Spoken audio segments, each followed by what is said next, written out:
सर्वांचं माझ्या चॅनलवर मनापासून स्वागत आहे. आशा करते तुम्ही सगळेजण खूप सुखी आणि समाधानी असाल. खूपच यमी असा केक, गुलकंद फ्लेवरचा केक आज ऑर्डरला आली आहे. तर केक करायला घेऊयात. रेसिपीला सुरुवात करते. मी इथे हा केक प्रीमिक्सपासून बनवणार आहे. रेडीमेड प्रीमिक्स असते. तुम्हीही माझ्यासारखे जर केक करत असाल तर तुम्हाला हे प्रीमिक्स नक्कीच माहीत असेल. आणि एव्हाना तर घराघरापर्यंत आता सगळ्यांनाच माहिती आहे केकची बेसिक ज्या गोष्टी लागतात त्या. रेडीमेड प्रीमिक्स मिळतं. त्या प्रीमिक्समधील व्हॅनिला प्रीमिक्स मी घेतलेले आहे इथे 170 ग्रॅम.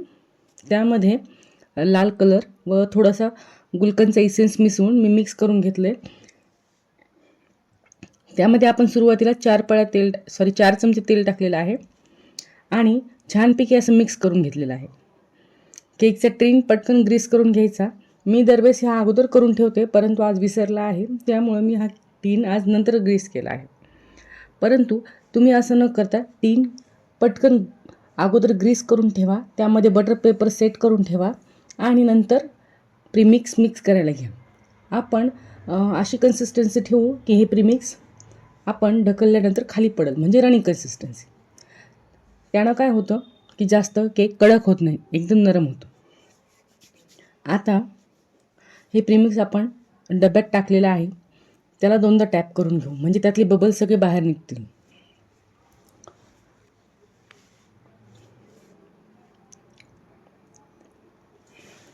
आता हे बबल्स सगळे बाहेर निघलेत.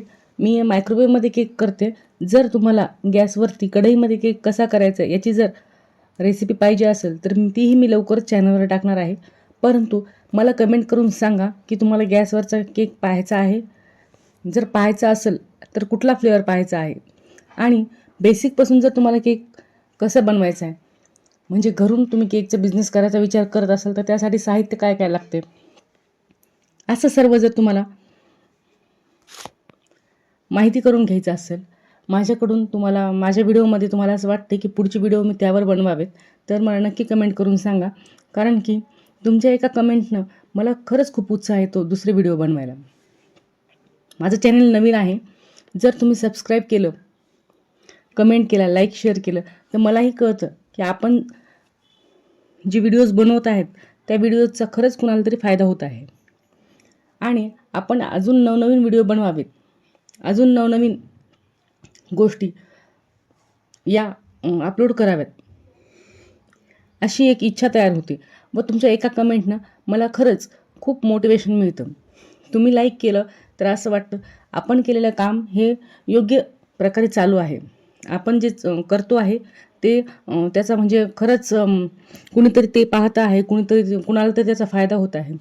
त्यामुळे कसं असतं, कधीही जर नवीन यूट्यूबर्सला तुम्हाला त्यांची व्हिडिओ जर आवडत असेल तर खरंच प्रोत्साहन देत जा. माझेच व्हिडिओ म्हणून नाही, पण ज्यांचे व्हिडिओज तुम्हाला आवडतात त्यांना प्रोत्साहन आता कसं आहे ना, हा केक बेक होईपर्यंत दुसरे मी बरेच कामं करून घेतलेले आहेत.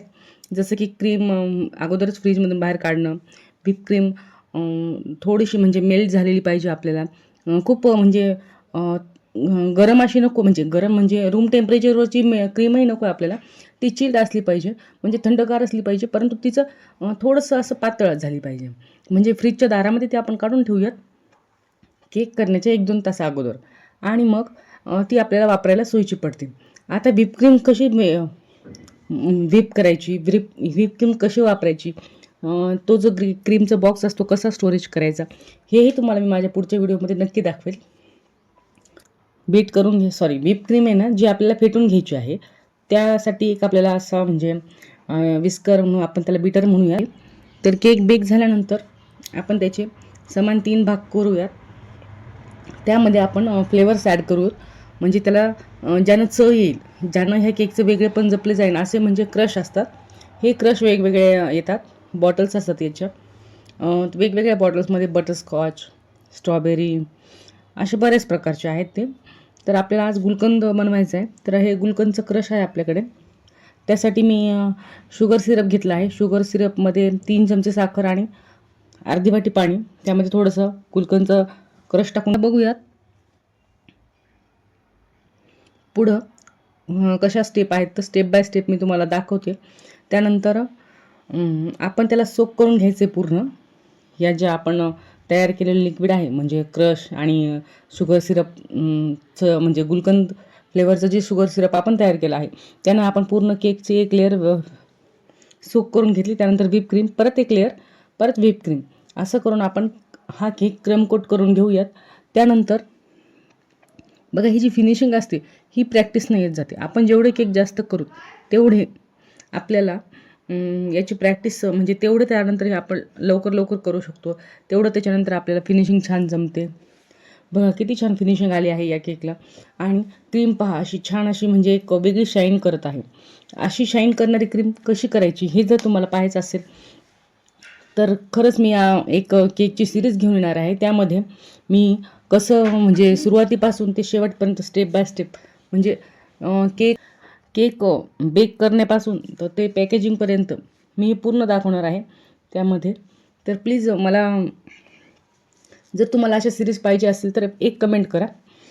आणि केकचा जर तुम्हाला बिझनेस चालू करायचा आहे स्वतः घरातून तर सुरुवातीपासून काय खर्च लागतो ते पासून तर प्रॉफिट कसं कमवायचं, केकच्या ऑर्डर्स कशा वाढवायच्या, हे सर्व तुम्हाला मी माझ्या ह्या ज्या 5-6 वर्षाचा अनुभव आहे माझा त्यातून म्हणजे मला जे ज्या अडचणी आल्या त्या मी तुम्हाला सांगेल की इथे इथे असं होतं की त्याने माझ्या अनुभवाचा नक्कीच तुम्हाला फायदा होईल. आणि अजून एक सांगते की तुम्हाला जर घरच्या घरी जर केक करून खायचा आहे म्हणजे समजा आपल्या घरच्या पुरतं करायचं आहे तरी कसं तुम्ही केकचं सामान किती प्रमाणात आणायचं, काय करायचं तेही मी तुम्हाला सांगेल. कारण की आता बऱ्याच जणांना अशा म्हणजे आवड असते की आपण आपल्या मुलांपुरतं करूयात. आपण स्वतःच्या हाताने केलेला केक त्याच्या बड्डेला केला तर मुलांनाही आनंद होतो. तर असंही जर तुमचं असेल तर तसंही म्हणजे किती प्रमाणात तुम्ही सामान घ्यावं, कुठलं सामान खराब होतं तेही मी तुम्हाला माझ्या पुढच्या व्हिडिओमध्ये नक्की सांगेल. आणि आता आपण याच्यावर थोडेसे रोज वगैरे काढूयात. हा गुलकंद फ्लेवर आहे त्यामुळे आपण करू शकतो डिझाईनवरती. परंतु आता हा कस्टमरने ऑर्डर केलेला आहे तर मग त्यांनाही गुलकंद फ्लेवर म्हणजे असं छान लाल कलर वापरला तर आतमध्ये गुलकंद आहे असं म्हणजे छान वाटतं. त्यामुळे मी असं करत आहे. जर एखाद्या वेळेस कस्टमाइज केलेला केक असेल तर तो आपण कुठल्याही कलरमध्ये करू शकतो. आता याला सिम्पलमध्ये चॉकलेट सिरपने मी लाईन मारून घेतलेले आहेत.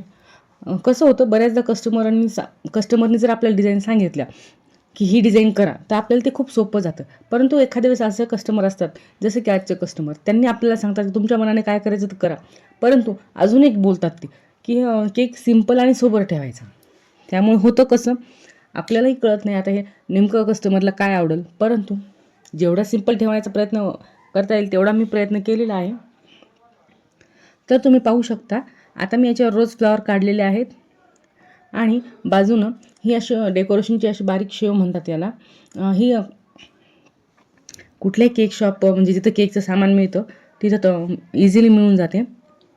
ती मी याच्यावर टाकलेली आहे आणि एक छान अशी आउटलाईन दिलेली आहे. आउटलाईन दिल्याशिवाय ना म्हणजे केक पूर्ण झाल्यासारखंच वाटत नाही. त्याची डिझाईन एक फिनिश होतं तिथे आणि एक चांगला बेकरीसारखा लुक येतो.